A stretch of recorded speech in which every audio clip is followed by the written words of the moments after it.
তোমাদের জার্নালের উপর সেশন চলছিল।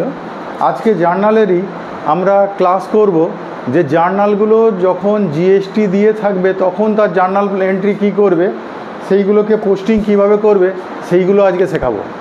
দেখো, জার্নাল উইথ জিএসটি, এই জার্নাল যদি গুডস অ্যান্ড সার্ভিস ট্যাক্সের সঙ্গে থাকে তাহলে জার্নালগুলো কি করবে সেটাকে আজকে আলোচনা করবো।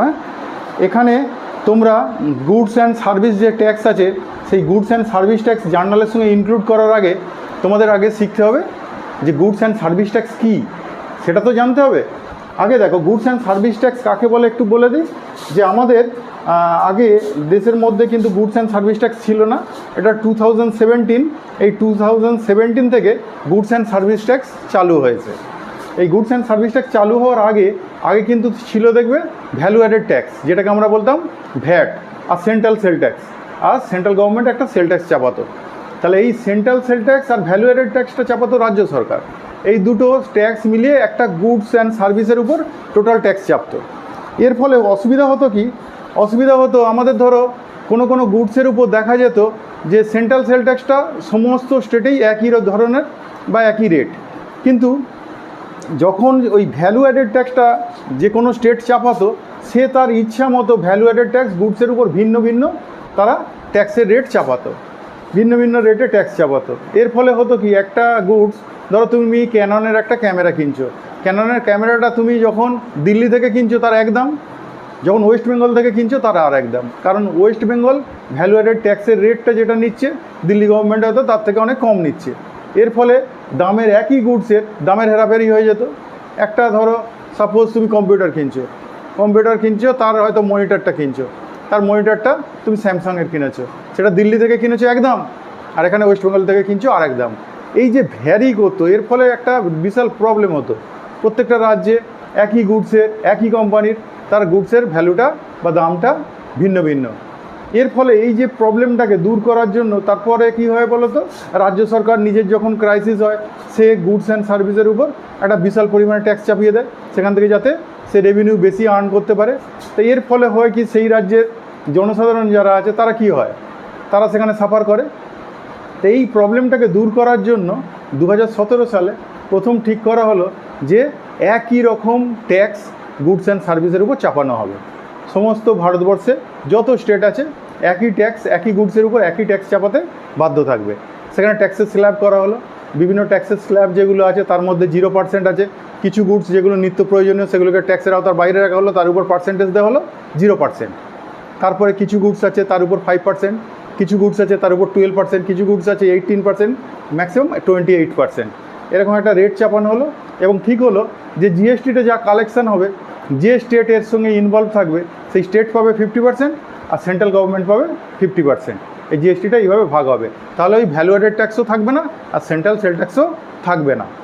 এবার এই রকম একটা নতুন আইন, নতুন কর আইন বা করের রিফর্মস বলতে পারো, এটা হলো 2017 সালে।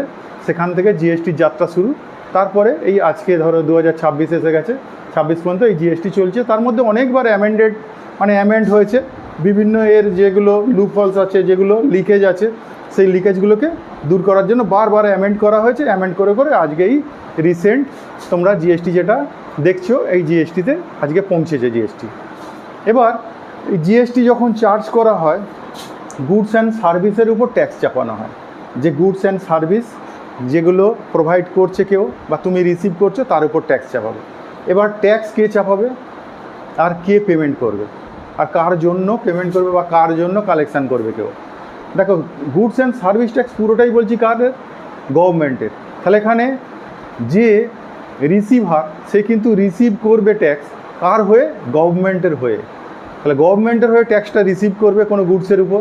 তারপরে সে যেটা মালটা পারচেস করার সময় পেমেন্ট করে এসেছিলো সেই জিএসটিটা সে বাদ দেবে, দিয়ে এক্সট্রা যে জিএসটি কালেকশান করেছে সেটা গভর্নমেন্টকে দিয়ে দেবে। সেটা কখনো স্টেটকে দেবে, কখনো সেন্ট্রালকে দেবে, হ্যাঁ, এইভাবে ভাগ করে দিয়ে দেবে।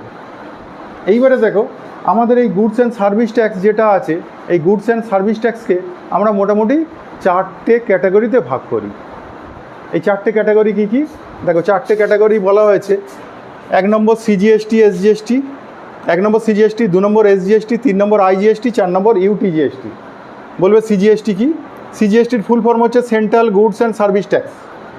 এসজিএসটির ফুল ফর্ম হচ্ছে state goods and service tax. আইজিএসটির ফুল ফর্ম হচ্ছে integrated goods and service tax. UTGST union territory goods and service tax. ঠিক আছে, এইবারে বলবে এইগুলো কখন কোথায় অ্যাপ্লিকেবল, কোথায় চাপাবো। দেখো, যদি একই রাজ্যের মধ্যে বায়ার সেলার হয় তো আমাদের ওয়েস্ট বেঙ্গলের মধ্যে, ওয়েস্ট বেঙ্গলের কোড হচ্ছে 19, বায়ারেরও কোড 19, সেলারেরও কোড 19। ওয়েস্ট বেঙ্গলের মধ্যে যদি লেনদেন হয় তখন সেইখানে চাপবে যেটা, সেটা হচ্ছে সিজিএসটি এসজিএসটি। টোটাল জিএসটি যেটা চাপানো হবে সেটা দুভাগে ভাগ হয়ে যাবে, হাফ হাফ। সেটা সিজিএসটিতে হাফ চলে যাবে, এসজিএসটিতে হাফ চলে যাবে। অর্থাৎ ওয়েস্ট বেঙ্গল গভর্নমেন্টের আন্ডারে বা ওয়েস্ট বেঙ্গলের মধ্যে তোমার এখানে কোনো ডিলার, সে 19 হচ্ছে কোড, জিএসটি কোড হচ্ছে 19, সেই 19 কোডের মধ্যে আছে। সে যাকে বিক্রি করছে তাকেও বিক্রি করছে, সেও কোড হচ্ছে, তারও কোড হচ্ছে 19। তাহলে ওয়েস্ট বেঙ্গলের ডিলার ওয়েস্ট বেঙ্গলের কোনো পারচেজারকে সেল করেছে, তাহলে ওয়েস্ট বেঙ্গলের ডিলার ওয়েস্ট বেঙ্গলের পারচেজারকে সেল করলে তখন জিএসটির যে পার্সেন্টেজটা চাপাবে, যদি 5% হয় তাহলে 5% জিএসটি চাপিয়ে 1 লক্ষ টাকার গুডস, তাতে 5% হয়তো জিএসটি চাপিয়েছে 5,000 টাকা জিএসটি। সেই জিএসটিটা কী হবে, সেন্ট্রাল গভর্নমেন্টের কাছে হাফ চলে যাবে 2,500 টাকা, রাজ্য সরকারের কাছে হাফ চলে যাবে 2,500 টাকা। ওটা পোর্টাল এমনভাবেই করা আছে, অটোমেটিক্যালি তোমাকে কিছু করতে হবে না, তুমি শুধু পুট করবে আর জিএসটি নাম্বারটা মারবে, মেরে নিজের নাম্বার তো মারা আছে, যাকে সেল করছে তার নাম্বারটা যেই মারবে, তোমারও 19 কোড, তারও 19 কোড, অটোমেটিক্যালি এই সিজিএসটি এসজিএসটি তোমার ট্যাক্সটা ট্রান্সফার হয়ে যাবে। এবার 5% হলে 5,000 টাকা জিএসটি চাপিয়েছে 1 লাখ টাকার গুডসের উপর, তাহলে দেখা যাবে 1,05,000 টাকা দাম পড়ছে কাস্টমার পেমেন্ট করছে কত, 1,05,000। তুমি 5,000 টাকা কালেকশান করেছো কার হয়ে, গভর্নমেন্টের হয়ে। তুমি কালেকশান করছো যখন, সেটা অটোমেটিক্যালি তুমি যখনই টার্ন ওভার মারবে 1 লক্ষ টাকা, তারপর মারার পর সেখানে যখন 5% জিএসটি তুমি ক্লিক করবে, অটোমেটিক্যালি সেটা দুভাগে ভাগ হয়ে যাবে, সিজিএসটিতে 2,500 টাকা, এসজিএসটিতে 2,500 টাকা।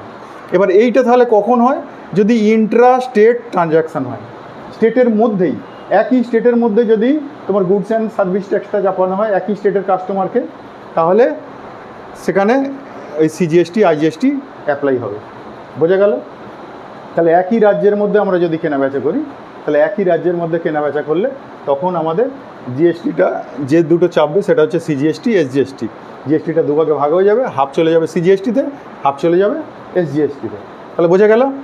এবার এটা সবসময় যে গুডসের উপর চাপানো হবে তার যে জিএসটি রেট আছে, তার এইচএসএন কোড অনুযায়ী জিএসটি আসবে, রেট আসবে, সেই রেটটা তুমি দুভাগে ভাগ করে দেবে। তোমাকে করতে হবে না, পোর্টালে অটোমেটিক্যালি ভাগ হয়ে যাবে তুমি মারলেই।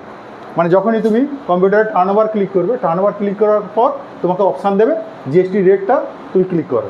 জিএসটি রেটটা যেই তুমি ক্লিক করবে, যে এটা 12% ক্লিক করলেই অটোমেটিক্যালি 6% চলে যাবে সেন্ট্রাল গভর্নমেন্টের কলমে, 6% চলে যাবে রাজ্য সরকারের কলমে। ঠিক আছে, এই হলো একই স্টেটের মধ্যে যদি লেনদেন করি। এরপরে হচ্ছে যদি এক স্টেট থেকে আমরা অন্য স্টেটে লেনদেন করি, আমরা ধরি মহারাষ্ট্রের কোনো হয়তো কটন মিল থেকে আমরা যে কোনো গার্মেন্টস আনছি, তাহলে সেখান থেকে মহারাষ্ট্র থেকে গার্মেন্টস যদি আনি, তাহলে এখানে ওয়েস্ট বেঙ্গলের কোড দিয়েছি আমি, সেখানে গিয়ে আমার জিএসটি নাম্বার দিয়েছি, তারা সেখান থেকে যখন আমার উপর চালান করছে, তখন চালান করার সময় তারা চালান করবে আইজিএসটি, ওটা 5% হলে তাহলে আইজিএসটি চার্জ করবে পুরো 5%, পুরোটাই চলে যাবে সেন্ট্রাল গভর্নমেন্টের কাছে, ওটা রাজ্য সরকারের কাছে যাবে না। তুমি বলবে তাহলে রাজ্য সরকার এখানে কিছুই পাবে না। এবার আইজিএসটি যেটা কালেকশান হলো, আইজিএসটি কালেকশান হচ্ছে, সেটা তো বিক্রি করছে কে, মহারাষ্ট্র গভর্নমেন্ট। তাহলে মহারাষ্ট্র গভর্নমেন্টের পাওনা তো কিছুটা, তাহলে এই যে রাজ্য সরকারের কাছ থেকে সেন্ট্রাল গভর্নমেন্টের কাছে 5% জিএসটি চলে গেল, সেন্ট্রাল গভর্নমেন্ট কী করবে, ওই রাজ্যের তো ট্রানজ্যাকশান যখন হয়েছে, কত টাকা ট্রানজ্যাকশান হচ্ছে সারা বছরের হিসাব করে, তখন স্টেটের যেটা 50% পাওনা স্টেটকে পাঠিয়ে দেবে। বোঝা গেল ব্যাপারটা?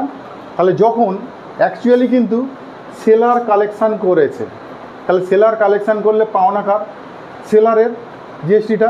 তাহলে সেলারের যদি পাওনা হয়, তাহলে সেখানে কিন্তু সেলার যেহেতু মহারাষ্ট্রের, তাহলে মহারাষ্ট্র গভর্নমেন্ট ওই সেলটার উপর যে জিএসটিটা পাওনা সেটা পাবে। তাহলে মহারাষ্ট্র গভর্নমেন্ট পাবে 50% আর সেন্ট্রাল গভর্নমেন্ট পাবে 50%, কিন্তু সেটা প্রথমে যাবে কার কাছে, সেন্ট্রাল গভর্নমেন্টের কাছে। আইজিএসটি প্রথমেই চলে যাবে সেন্ট্রাল গভর্নমেন্টের কাছে, সেন্ট্রাল গভর্নমেন্ট ডিস্ট্রিবিউট করে দেবে, কতটা মহারাষ্ট্রের পাওনা সেটা মহারাষ্ট্রকে দিয়ে দেবে। নেক্সট, এরপরে হচ্ছে ইউটিজিএসটি।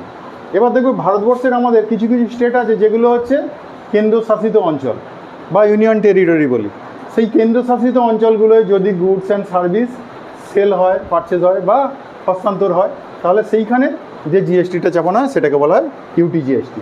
এটাও কার কাছে থাকে? সেন্ট্রাল গভর্নমেন্টের হাতে। তাহলে এই জিএসটিও সেন্ট্রাল গভর্নমেন্টের হাতে থাকে। আর সেন্ট্রাল গভর্নমেন্ট যেহেতু ওই ইউনিয়ন টেরিটরিটাকে পরিচালনা করছে, তার কাছেই তো রেভিনিউটা থাকবে, তার রেভিনিউ তার কাছেই থাকবে, শেষ খরচা করবে সেখান থেকে। তাহলে যখন আমরা কোনো কেন্দ্রশাসিত অঞ্চলে কোনো গুডস অ্যান্ড সার্ভিসের লেনদেন করব, তাহলে সেখানে যে জিএসটিটা চাপবে সেটাকে বলবো ইউটি জিএসটি। তাহলে বোঝা গেল। তাহলে আমরা এই চারটে অপশান, একটা প্রথম দুটো অপশান হচ্ছে একই রাজ্যের মধ্যে যদি লেনদেন হয় তাহলে আমাদের যে জিএসটি চাপে সেটা হচ্ছে সিজিএসটি, এসজিএসটি, পুরো জিএসটিটা দুভাগে ভাগ হয়ে যায়। যদি এক রাজ্য থেকে অন্য রাজ্যে আমরা গুডস অ্যান্ড সার্ভিসের লেনদেন করি বা ট্রানজাকশান করি, তাহলে সেখানে আমাদের যে জিএসটিটা যাবে সেটাকে বলা হয় আইজিএসটি। এই আইজিএসটিটা থাকে কার হাতে? সেন্ট্রাল গভর্নমেন্টের হাতে। সেন্ট্রাল গভর্নমেন্টের কাছে পুরো পোর্টালে চলে যাবে।